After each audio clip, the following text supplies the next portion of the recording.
Assalamualaikum warahmatullahi wabarakatuh.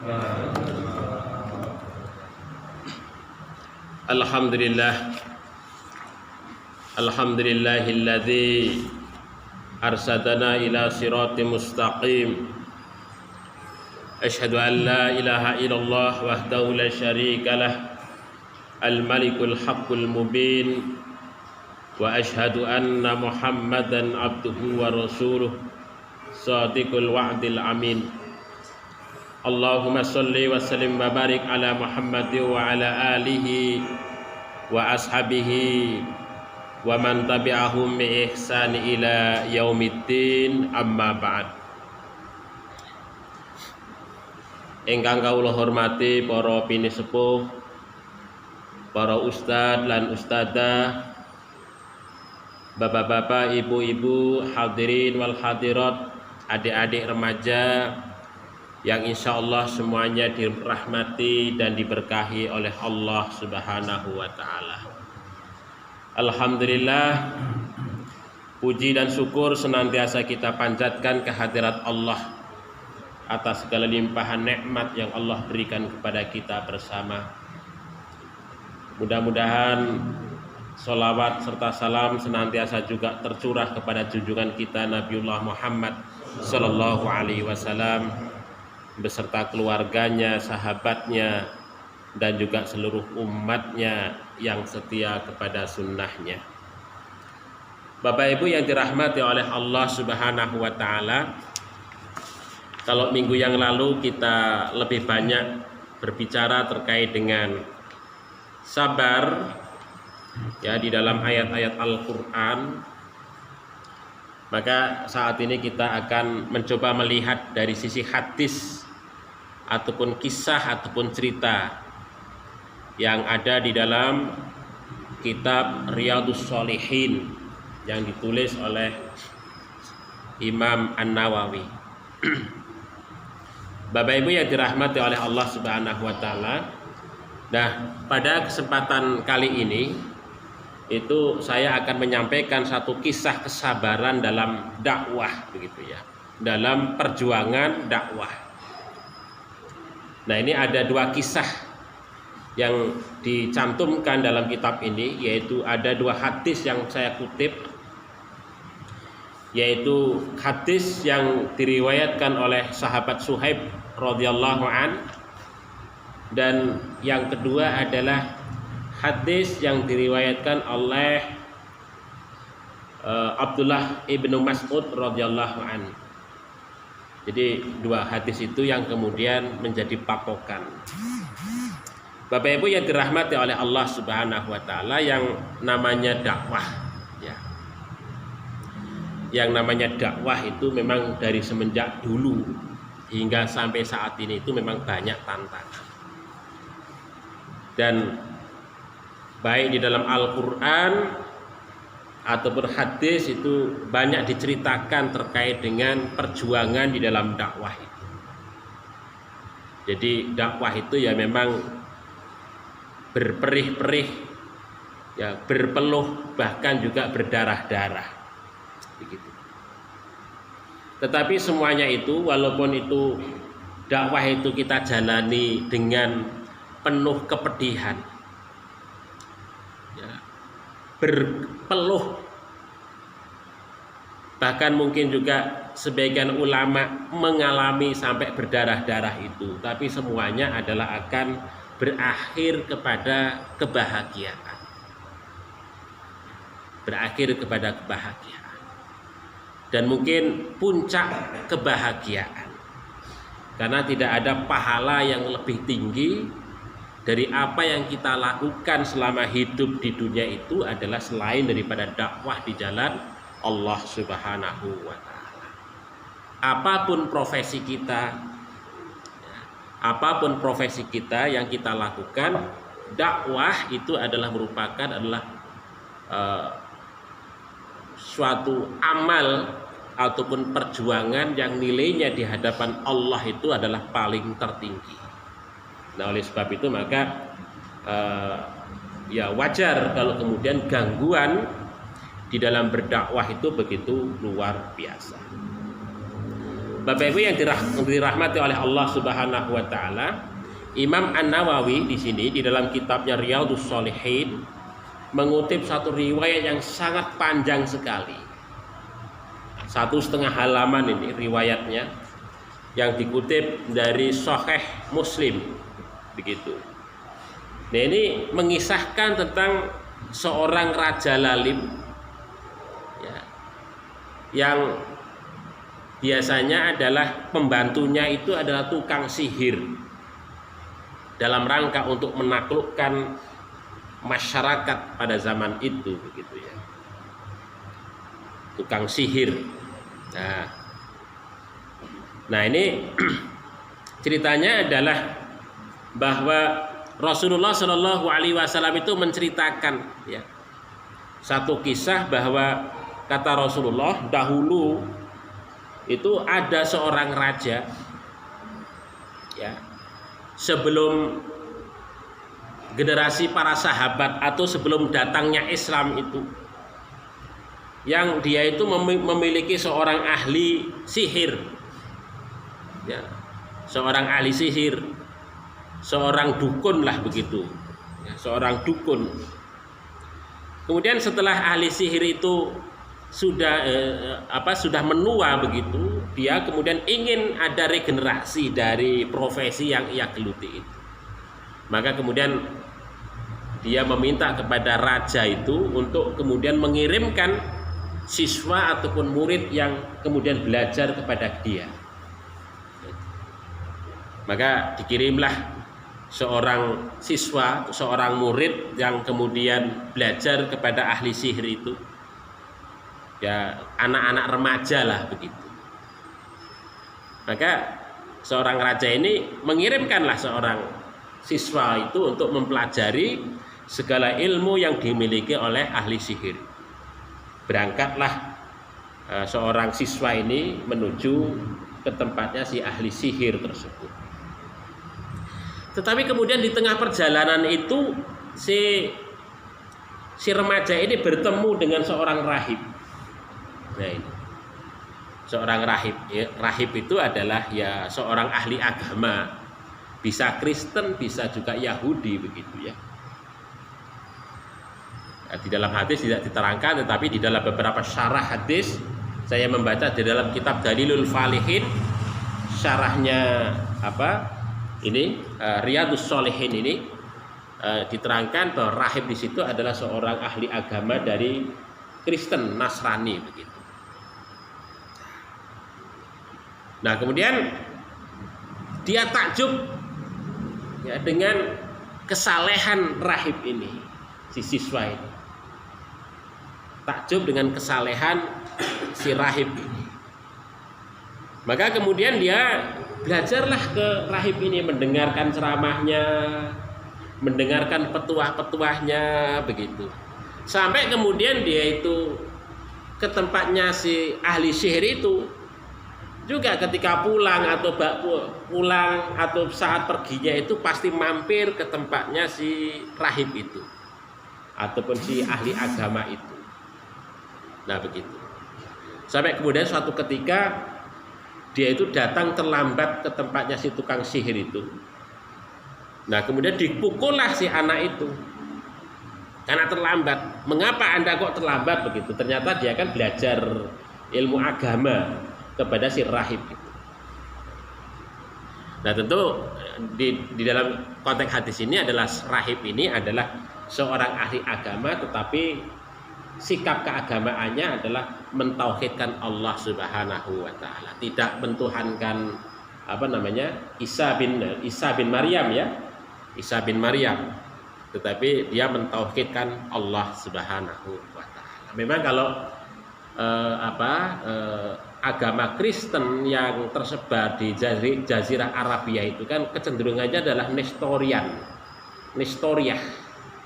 Nestoriah itu cenderung kepada tauhid ya, muwahhid, tidak mempercayai Isa sebagai Tuhan, tetapi lebih mempercayai Isa sebagai nabi atau putusan Allah Subhanahu wa taala. Nah, begitu. Nah, dari istilah kemudian karena dipukul itu tadi, kemudian si anak remaja ini mengadukan nasibnya itu kepada si rahib itu. Wahai rahib, saya itu tadi dipukul sama si tukang sihir itu, guru saya tukang sihir itu. Nah, kemudian si rahib itu menasehati, kalau kamu takut, ya kamu bisa beralasan. Nah, begitu.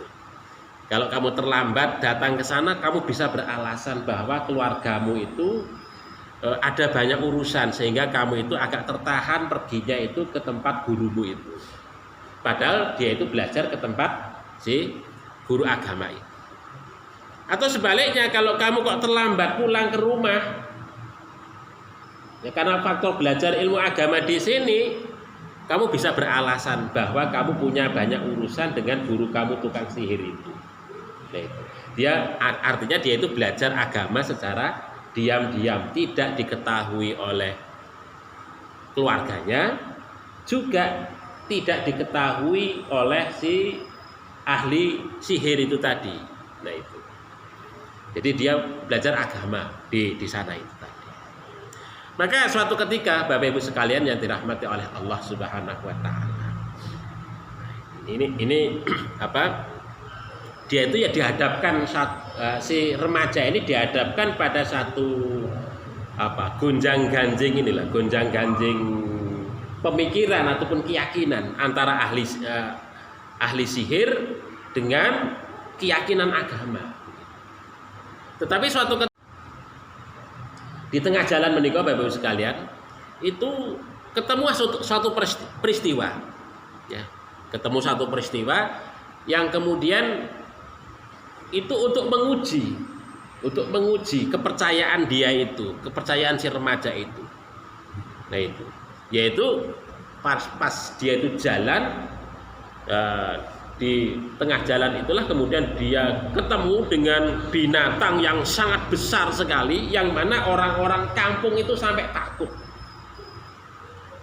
Diceritakan di dalam kitab Dalilul Falihin menika disebut bahwasanya binatang itu adalah al-asad, yaitu lion, singa, begitu ya, singa, kira-kira begitu.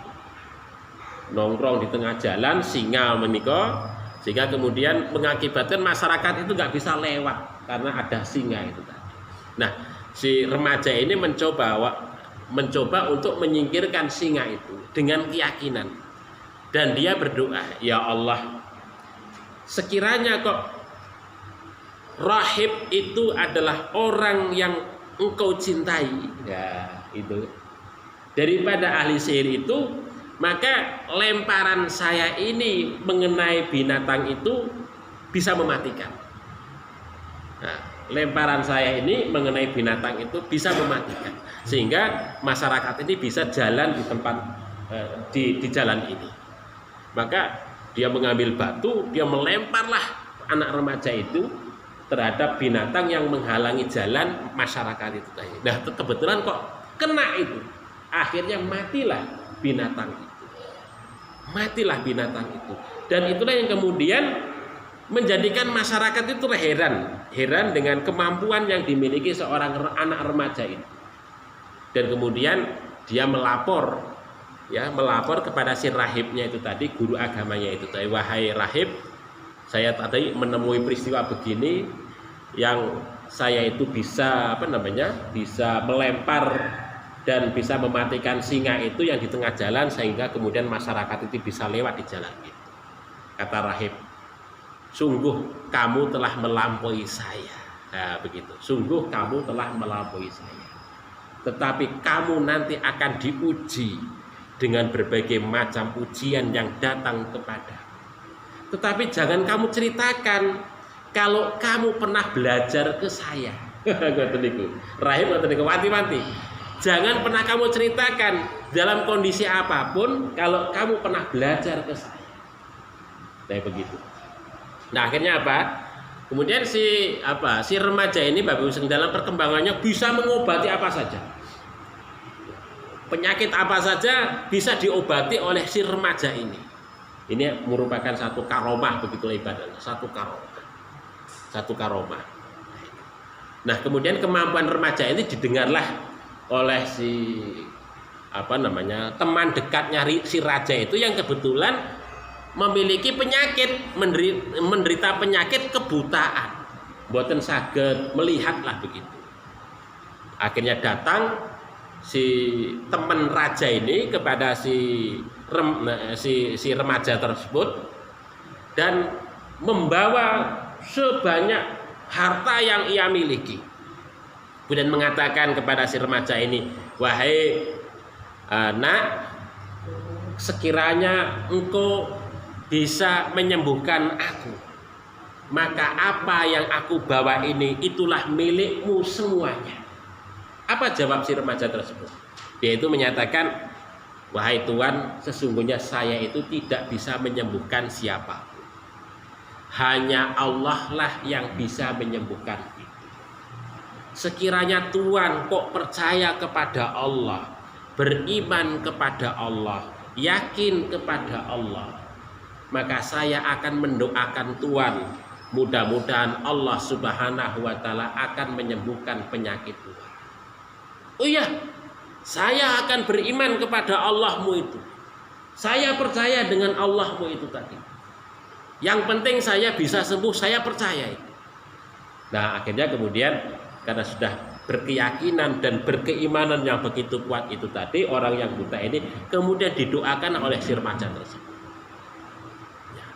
Didoakan oleh si remaja tersebut yang akhirnya kok kemudian sembuh penyakit butanya itu tadi. Nah, akhirnya kemudian si temannya raja ini mendatangi si rajanya, Bapak Ibu sekalian. Terheran rajanya itu, "Loh, kamu sekarang bisa melihat ya?" "Iya." "Lah siapa yang menyembuhkan kamu?" "Robbi, Tuhanku." "Oh, Tuhanmu? Apa ada Tuhan selain aku? Kan selama ini kan Tuhan itu ya aku," ya kira-kira ngoten niku si rajanya itu. Jadi dia itu mengaku sebagai Tuhan si rajanya tersebut, dan kok kaget setelah temannya ini sembuh, dia menyatakan bahwa yang menyembuhkan itu adalah Robbi, Tuhan. Nah, kemudian si teman raja tersebut dia menyatakan ngeten iki Bapak Ibu sekalian, "Rabbi wa rabbukallah, sesungguhnya Tuhanku dan Tuhanmu wahai raja itu adalah Allah Subhanahu wa Ta'ala." Rabbi wa rabbukallah, Tuhanku dan Tuhanmu itu adalah Allah Subhanahu wa Ta'ala. Marahlah raja tersebut. Terus marah, yang akhirnya temannya akrab si raja ini ditangkap, dipenjarakan, disiksa. Nah, disiksa sampai ngaku siapa yang kemudian menyembuhkanmu itu tadi. Kemudian si temannya raja itu menjawab, "Ya, seorang remaja." Maka didatangkan remaja yang bisa menyembuhkan itu tadi di hadapan si raja itu. Kemudian si raja itu menyatakan, "Wahai ya bunaya, wahai nak, ya selama ini sihirmu luar biasa, bisa menyembuhkan orang buta, bisa menyembuhkan orang penyakit ini, penyakit ini." Kemudian si remaja tersebut menyatakan ngeten niki, "Wahai raja, yang menyembuhkan itu bukan saya, tetapi Allah lah yang menyembuhkan itu." Marah rajanya itu, yang kemudian si remaja itu ditangkap, dimasukkan ke dalam penjara, disiksa sampai kemudian mengakui bahwa "Kamu belajar dari mana itu?" Dia menyatakan, "Saya belajar kepada si rahib itu, si ahli agama itu." Akhirnya kemudian didatangkanlah si rahib, si ahli agama itu di hadapan raja, meminta si raja itu untuk meninggalkan agama, kepercayaannya itu hanya percaya kepada si rajanya itu tadi. Tetapi si rahibnya menolak hal itu. Yang akhirnya apa Bapak Ibu sekalian? Si ahli agamanya itu karena diperintahkan untuk meninggalkan agama mboten purun. Ya. Kembali untuk menyembah berhala nggih mboten purun. Akhirnya apa? Kemudian si rahib menika dihukum dengan digergaji kepalanya. Dibelah kepalanya dengan gergaji. Nah, akhirnya dibelah, potollah kepalanya itu di hadapan si remaja, si pendeta itu tadi. Nah itu. Akhirnya kemudian setelah digergaji itu didatangkan si teman si raja tadi yang telah beriman kepada Allah itu tadi, apakah dia itu masih tetap kepada keimanannya ataukah kembali kepada agama yang awal, yaitu mengakui rajanya itu sebagai Tuhannya, tidak ada Tuhan lain selain daripada dia itu tadi. Tetapi si temannya itu tetap menolak dengan ajakan tawaran raja itu tadi, sampai kemudian sama kasusnya, digergaji kepalanya, ya, dibelah kepalanya dengan gergaji. Nah begitu sampai kemudian meninggalnya. Ya akhirnya kemudian si remaja ini juga sama ditawari apakah mau meninggalkan agamanya ataukah masih tetap dengan keyakinannya itu. Nah, remajanya itu tetap dengan keyakinannya itu. Maka kemudian si remajanya ini Bapak Ibu sekalian diserahkan kepada para punggawanya. Dan raja ini memerintahkan kepada para punggawanya, tolong anak ini dibawa ke atas gunung sana. Sampai di puncak gunung, kalau anak ini masih tetap berkeyakinan dengan agamanya, maka dijorokkan dijatuhkan dari atas gunung itu sehingga kemudian meninggal dunia. Tetapi kalau kemudian dia itu meninggalkan agamanya, maka dia bebaskanlah dia. Maka sampai ke puncak gunung itu, kemudian si anak remaja ini berdoa, Allahumma kfinihim bima syi'ta, Allahumma kfinihim bima syi'ta. Ya Allah, ya Tuhanku, cukupkanlah aku terhadap mereka itu. Bima syi'ta, terhadap segala sesuatu yang engkau kehendaki. Ini doa si remaja itu tadi sampai ke atas gunung itu. Yang kemudian apa Bapak Ibu sekalian? Mengakibatkan gunung itu guncang. Nah, akhirnya guncang seperti gempa bumi begitulah. Yang akhirnya malah kemudian gunung itu menimpai orang-orang atau suruhan raja itu tadi, dan dia yang selamat sendiri, si remaja itu. Akhirnya remaja itu datang lagi ke hadapan raja. Loh, kamu masih hidup? Nah, bagaimana dengan kawan-kawanmu tadi yang menyertai kamu ke atas gunung? Wahai raja, Allah lah yang mencukupkan kami. Ya, Allah lah yang menyelesaikan masalah itu. Ya, Allah lah yang melindungi saya dari perbuatan orang-orang tersebut. Semakin marah rajanya itu tadi dengan dengan kemunculan si remaja itu, Bapak Ibu sekalian. Ya, akhirnya kemudian si remaja itu diserahkan lagi kepada para punggawanya. Memerintahkanlah kemudian si raja itu kepada para punggawa itu untuk kemudian, udahlah wahai para punggawa, anak ini dibawa ke tengah lautan dengan kapal yang ada itu tadi. Sampai tengah laut, nanti remaja ini sekiranya kok kemudian masih tetap dengan agamanya itu tadi, maka buanglah di tengah lautan itu. Tapi sekiranya dia kok kembali kepada kepercayaan awal, maka lepaskanlah dia. Akhirnya kemudian sampai di tengah laut juga sama. Si remaja ini berdoa kepada Allah Subhanahu wa taala, Allahumma kfinihim bima syi'ta. Ya Allah, ya Tuhanku, cukupkanlah urusanku, ya, cukupkanlah urusanku ya terhadap mereka itu sebagaimana yang Engkau kehendaki. Ya, Allahumma kfinihim bima syi'ta.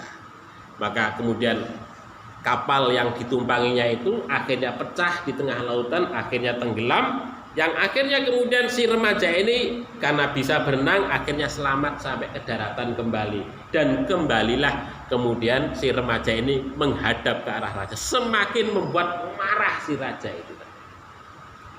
Bapak Ibu yang dirahmati oleh Allah Subhanahu wa taala.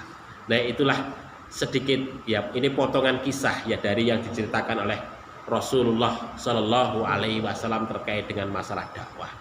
Memang dakwah kalau pada zaman sebelum Rasulullah Shallallahu alaihi wasallam itu agak lebih luar biasa dahsyatnya.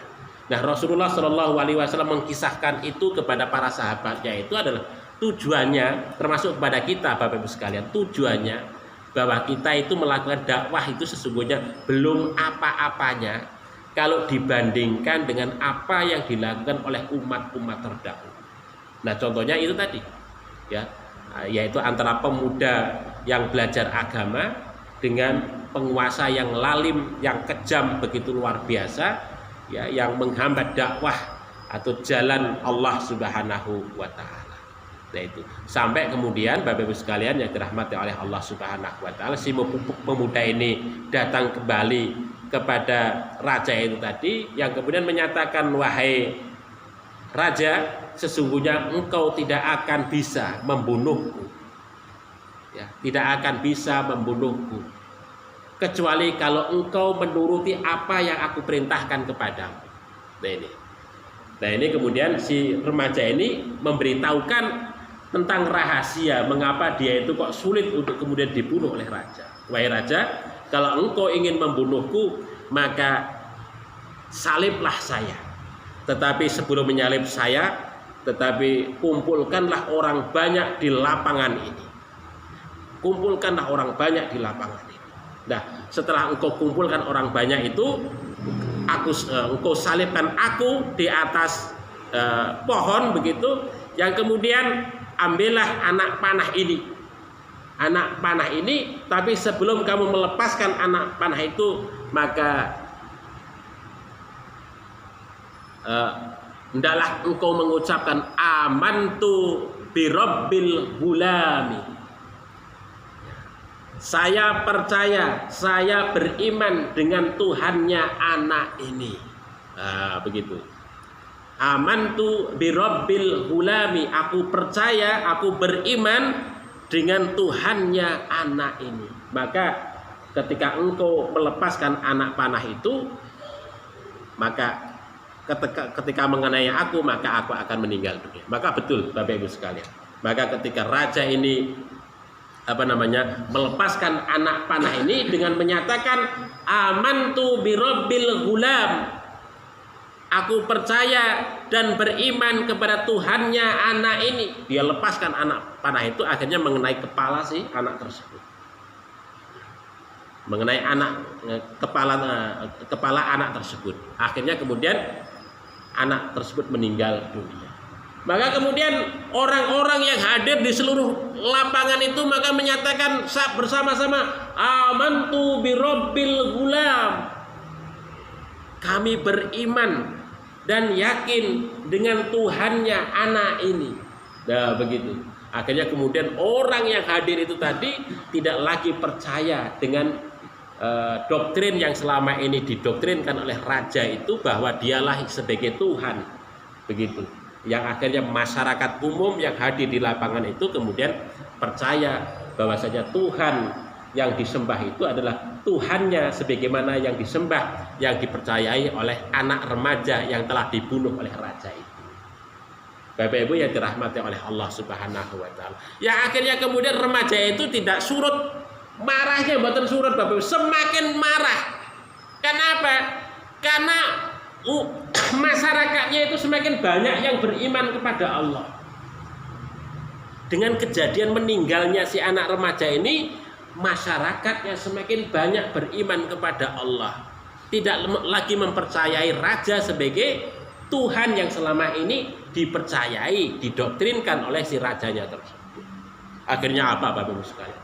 Akhirnya si rajanya ini membuat kuburan massal. Kalau dalam konteks sekarang ini ya semacam mihnah, ya, inkuisisi, mihnah, inkuisisi, atau melakukan genosida. Wah, begitu, gerakan genosida, pembunuhan massal kepada rakyatnya yang meyakini ya Allah sebagai Subhanahu wa taala sebagai Tuhannya itu tadi, maka akan menerima akibatnya, yaitu apa? Yaitu mati, yaitu mati atau dihukum mati dengan dimasukkan ke dalam ini, ke dalam lubang begitu ya, lubang galian yang sedemikian rupa itu tadi, yang kemudian dia mati karena di dalam lubang galian itu sudah disiapkan bara api. Kalau orang nyemplung pasti ya meninggal dunia, kira-kira ngoten niku. Karena di dalamnya itu ada bara api yang menyala, yang siap membakar siapa saja yang masuk di dalamnya. Nah itu. Akhirnya kemudian masyarakatnya itu berduyun-duyun, berjejer itu tadi. Kalau masih tetap iman kepada Allah maka masuk atau didorong dimasukkan ke dalam lubang itu. Kalau tidak kembali ya dilepaskan dia. Tapi kalau masih tetap beriman lagi kepada Allah, dia didorong atau dia masuk sendiri begitu. Akhirnya sampai kemudian giliran yang terakhirin seorang wanita, ya seorang wanita yang membawa anak kecil. Dia itu sudah gemeteran luar biasa begitu. Takut untuk kemudian masuk ya, kepada lubang yang sudah disiapkan oleh rajanya itu tadi, yang dipenuhi dengan bara api itu tadi. Kemudian si anak kecil ini ngomong sama ibunya, "Ya ummah isbiri, ya ummah isbiri, wahai ibuku bersabarlah karena engkau sesungguhnya di jalan kebenaran." Maka kemudian ibunya sama anaknya ini akhirnya nyemplung ke dalam lubang bara api itu tadi. Bapak Ibu yang dirahmati oleh Allah Subhanahu wa taala, itu mempertahankan keyakinan agama umat zaman dahulu itu sebegitu rupanya, Bapak Ibu. Dengan ancaman gergaji, dengan ancaman lubang yang penuh dengan bara api, meninggal di sana, dikubur di sana begitu. Karena apa? Karena mempertahankan keyakinan agamanya. Nah, begitu. Nah, ini juga peristiwa yang semacam itu Bapak Ibu sekalian terjadi ketika umat Islam di Spanyol, ya kan? Ketika umat Islam di Spanyol berhasil ditaklukkan oleh raja-raja Katolik, begitu. Maka umat Islam menghadapi inkuisisi massal, mihnah massal, ujian massal. Kalau masih tetap iman, pergi dari Spanyol atau dibunuh. Wah, begitu. Tapi kalau murtad, maka bisa menjadi penduduk Spanyol. Pada masa itu zaman begitu. Luar biasa menikah hukumannya menikah. Nah, itu yang dialami oleh masyarakat muslim Spanyol ketika kerajaan Islam di Cordoba, Sevilla dan lain sebagainya itu ditaklukkan oleh raja-raja Katolik Spanyol pada zaman itu, yang kemudian umat Islam menghadapi inkuisisi massal pada zaman itu. Jadi penderitaan luar biasa, ya, penderitaan luar biasa. Nah ini, oleh sebab itu maka kemudian umat Islam di Spanyol itu turunnya sangat gratis sekali. Kalau tidak keluar dari Spanyol, mereka itu kemudian menyembunyikan imannya. Mereka itu pura-pura masuk Kristen, tapi masih tetap menjalankan syariat. Tapi secara agama mereka Kristen. Sampai kemudian beberapa generasi kemudian, baru kemudian umat Islam bisa kemudian sedikit-sedikit muncul kembali. Tradisi-tradisi Islam yang selama ini dilarang kemudian muncul kembali. Nah, ini Bapak Ibu yang dirahmati oleh Allah Subhanahu wa taala. Memang umat Islam atau mempertahankan keyakinan itu, apalagi menghadapi penguasa yang lalim, yang bengis, itu memang begitu luar biasa.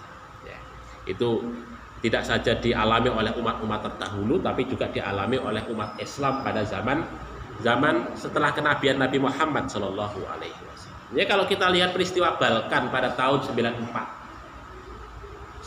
sampai 94 itu kan luar biasa. Ketika penaklukan Balkan, ya, itu perang Serbia wah itu luar biasa Bapak Ibu. Perang Serbia itu Nah, ya namanya jenderal siapa namanya? Meladik siapa namanya itu? Itu kejamnya luar biasa. Itu ribuan masyarakat muslim itu sudah dibuatkan lubang itu masuk tembak habis itu. Oleh sebab itu kuburan-kuburan massal itu banyak ditemukan di Serbia itu tadi. Yang saya itu pernah menghadiri persidangan si ini jenderalnya Serbia itu di di Den Haag itu luar biasa itu.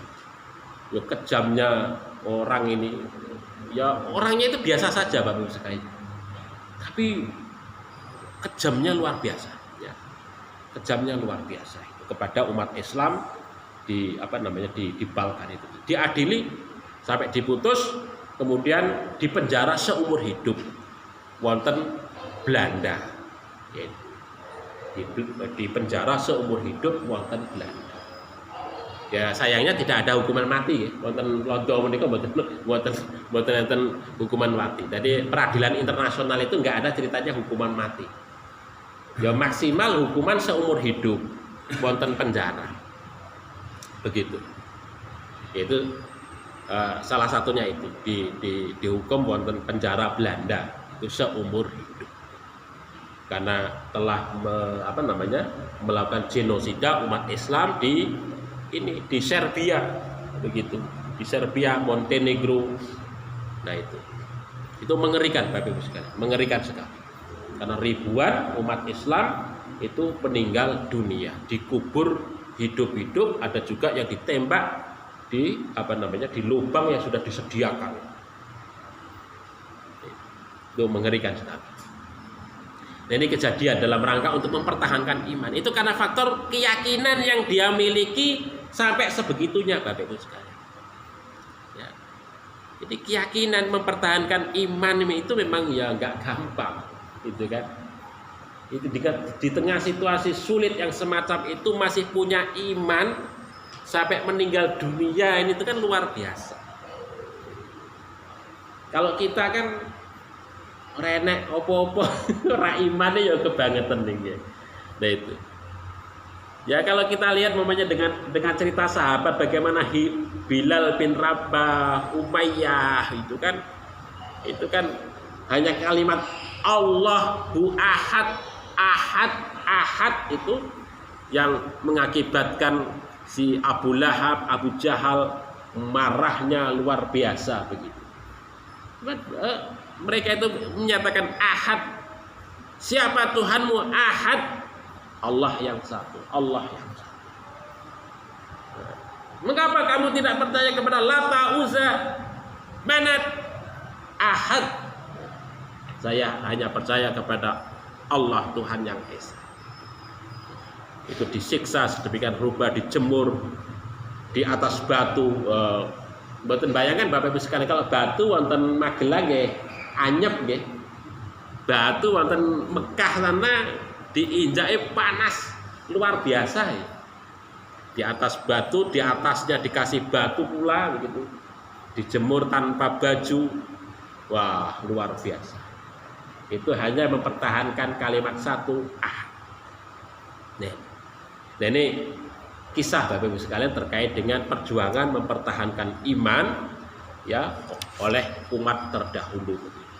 Kemudian yang kedua Bapak Ibu sekalian, ya, kesabaran Kanjeng Nabi Muhammad Shallallahu Alaihi Wasallam. Ini ada satu peristiwa yang dalam hadis ini diceritakan di dalam hadis nomor 37, ya, dari Abi Abdurrahman Abdullah bin Mas'ud radhiyallahu an. Kata beliau, Ibnu Mas'ud itu menyatakan ka'anni anzuru ila Rasulillah sallallahu alaihi wasallam yahki nabiyan minal anbiya'i salawatullahi wasallamuhu alaihi. Ka'anni, seolah-olah aku ini melihat ila Rasul sallallahu alaihi kepada Kanjeng Nabi Muhammad sallallahu alaihi wasallam itu yahki nabiyan minal anbiya, menceritakan, mengkisahkan tentang seorang nabi dari nabi-nabi terdahulu. Apa itu? Dorobahu qaumuhu, yang mana dia itu dipukul oleh kaumnya. Fa'at mau kemudian mereka itu kaumnya itu membuat berdarah-darah dia sampai wawayam sakudam, sampai dia itu mengusap darah itu an wajhihi, dari wajahnya. Tetapi apa yang dilakukan oleh Nabi itu yaqul Allahumma gfir li qaumi, ya Allah ya Tuhanku, ampunilah kaumku, fa innahum la ya'lamun, sesungguhnya mereka itu tidak mengetahui. Bapak Ibu yang dirahmati oleh Allah, ini kesabaran seorang nabi. Kalau kita kan disakiti sedikit aja sudah mungkin balasnya malah 2 kali lipat ya Bapak Ibu sekalian. Ya. Disakiti sedikit. Kanjeng Nabi dan juga nabi-nabi terdahulu ini disakiti yang begitu luar biasa. Tetapi Kanjeng Nabi Muhammad Shallallahu Alaihi Wasallam itu tidak membalasnya. Nah ini terutama ada dua peristiwa yang sangat penting terkait dengan ini, di mana Nabi itu sampai berdarah-darah. Yang pertama adalah ketika beliau itu ke Taif. Pada saat ke Taif menikah menawarkan agama, mengajak orang-orang Taif, tokoh-tokoh Taif untuk kemudian memeluk Islam. Tetapi mereka itu menolak dengan kasar kepada Kanjeng Nabi Muhammad. Bahkan penolakan mereka itu mengkonsolidasi orang-orang kampung yang ada di Taif itu untuk mengejar Kanjeng Nabi Muhammad Shallallahu Alaihi Wasallam.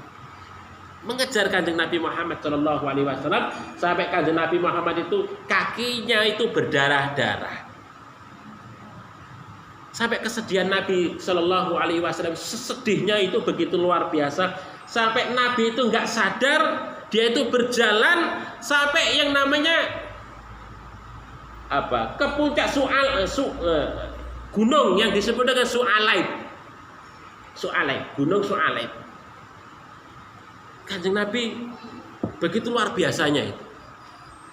Disakiti kaumnya yang sedemikian rupa dengan dilempari batu sampai Kanjeng Nabi itu lari naik gunung. Nah itu. Maka pada saat naik gunung itu Bapak Ibu sekalian, Kanjeng Nabi Muhammad Shallallahu Alaihi Wasallam sampai ke puncak gunung itu, beliau itu menengadah ke langit. Menengadah kok tiba-tiba kok ada awan yang menaungi beliau itu. Dan kemudian dia itu pada saat menengadah itu ke awan itu ada malaikat Jibril yang kemudian mendangu Kanjeng Nabi Muhammad Shallallahu Alaihi Wasallam. Kata malaikat Jibril itu menyatakan, ya Muhammad, wahai Muhammad, sesungguhnya Allah Subhanahu wa Ta'ala telah mendengar perilaku atau omongan kaummu terhadapmu itu. Maka Allah Subhanahu wa Ta'ala telah mengutus malaikat penunggu gunung, yang mana kamu bisa memerintahkannya terhadap perkaramu itu tadi. Maka kemudian malaikat penunggu gunung itu ngomong kali Kanjeng Nabi Muhammad Shallallahu Alaihi Wasallam, ya Muhammad, sesungguhnya aku ini adalah malaikat penunggu gunung yang diperintahkan oleh Allah Subhanahu wa Ta'ala, yang mana Anda bisa memerintahkanku untuk melakukan apa saja terhadap mereka itu. Sekiranya engkau mau, maka akan aku siap untuk kemudian menimpakan gunung ini kepada mereka itu. Tetapi apa kata Nabi Shallallahu Alaihi Wasallam? Nabi Shallallahu Alaihi Wasallam menyatakan, arju an ayyukhrijallahu min aslabihim may ya'budallahu wahdahu. Karena mereka tidak ngerti bahwasanya aku ini seorang nabi, seorang rasul yang diutus kepada mereka. Oleh sebab itu ampunilah mereka itu karena ketidaktahuan mereka. Nah begitu. Demikian juga Bapak Ibu sekalian, ketika Kanjeng Nabi Muhammad Shallallahu Alaihi Wasallam pada saat perang Uhud itu juga sama. Perang Uhud itu Bapak Ibu sekalian, itu kan Kanjeng Nabi Muhammad Shallallahu Alaihi Wasallam itu menghadapi tentara Quraisy. Ya, itu dengan 700 orang menghadapi 3.000 orang pasukan. Yang awalnya itu 1.000 orang, tapi dikhianati oleh orang-orang munafik. Akhirnya apa, yang 300 orang itu kembali ke Madinah. Rasulullah itu sedih banget itu. Pasukan cuma 1.000 orang menghadapi 3.000 orang. yang 300 orang itu dihasut oleh orang munafik kembali ke Madinah. Rasulullah menikah sedih. Yang akhirnya apa? Kemudian menghadapi mereka itu dengan 700 orang itu dengan persenjataan itu, kemudian juga orang-orang yang di atas gunung diperintahkan oleh Rasulullah SAW untuk tetap di atas gunung, jangan sampai turun sebelum ada perintah dari Rasulullah. Tetapi orang-orang yang di atas gunung itu ternyata tidak sabar, khawatir kalau tidak kebagian ghanimah. Ketoke kok yang orang yang di bawah itu rebutan ghanimah, rebutan harta rampasan perang. Sementara yang di gunung itu man delok kok ketoke oleh emas, oleh perak, oleh macam-macam gitu. Kepengen yang dari atas itu kepengen turun, ikut juga rebutan. Akhirnya apa? Yang dari atas gunung ini kok turun, pengen juga ikut rebutan harta ghanimah rampasan perang menik. Akhirnya apa? Itu adalah strategi dari pasukan Quraisy. Ternyata mereka itu lari meninggalkan ghanimah harta rampasan perang untuk memutar gunung. Orang yang di gunung turun ke sini, akhirnya apa? Orang Quraisy ini, pasukan Quraisy muter gini naik ke atas gunung. Sampai ke atas gunung, mereka itu melepaskan anak panah, tombak orang-orang yang di bawah. Maka banyaklah yang tewas sahabat-sahabat Rasulullah, termasuk pamannya Rasulullah SAW, Hamzah bin Abi Thalib. Itu sedihnya, nangisnya Rasulullah SAW itu begitu luar biasa.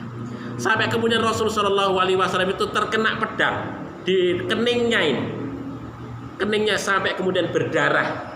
Itu sampai Rasulullah SAW berdarah, sampai Siti Fatimah itu nangis dengan keadaan Rasulullah SAW.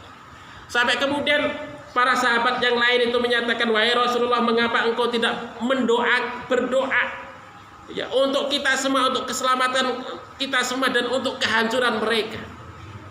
Maka Rasulullah SAW menyatakan begini, sesungguhnya aku ini diutus bukan sebagai Rasul yang pelaknat, bukan sebagai Rasul yang pengazab, tetapi aku diutus oleh Allah Subhanahu wa Ta'ala sebagai Rasul yang memberikan rahmat kepada manusia.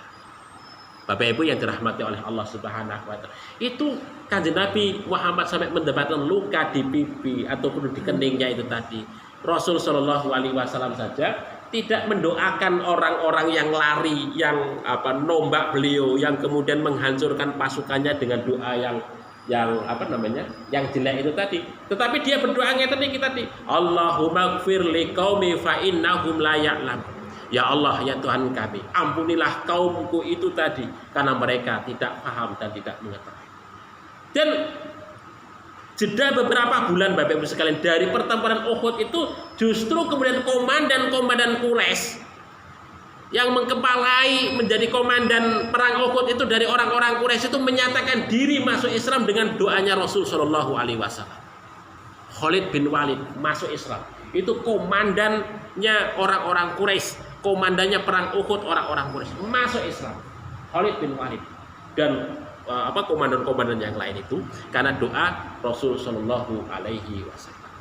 Bapak Ibu yang dirahmati oleh Allah Subhanahu wa Ta'ala, itulah kesabaran Kanjeng Nabi Muhammad Shallallahu Alaihi Wasallam dengan dakwahnya tidak melaknat, tetapi dengan penuh asih, dengan keyakinan, dengan optimisme, dengan doa yang dipanjatkan kepada Allah Subhanahu wa Ta'ala yang penuh rahmat itu tadilah yang kemudian mengantarkan daripada dakwah yang dibawa oleh Kanjeng Nabi Muhammad Shallallahu Alaihi Wasallam dan juga umat-umat terdahulu itu memenangkan kebatilan, memenangkan kesesatan yang ada di muka bumi ini. Ya mudah-mudahan Bapak Ibu sekalian, kita di Muhammadiyah itu juga begitu.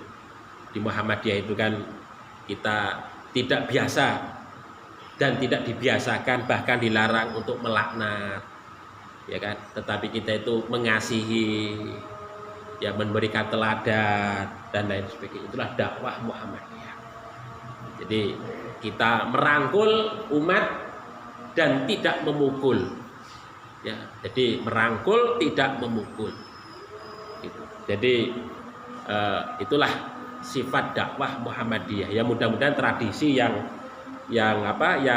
diwariskan oleh Kiai Haji Ahmad Dahlan itu kemudian tetap menjadi khitoh kita, menjadi jalan kita, sehingga kemudian Muhammadiyah itu tetap bersinar begitu ya, menyinari di dalam kepada umat kita begitu. Saya kira begitu Bapak Ibu sekalian yang saya sampaikan. Ada kekhilafan mohon maaf. Billahi taufik wal hidayah. Assalamualaikum warahmatullahi wabarakatuh.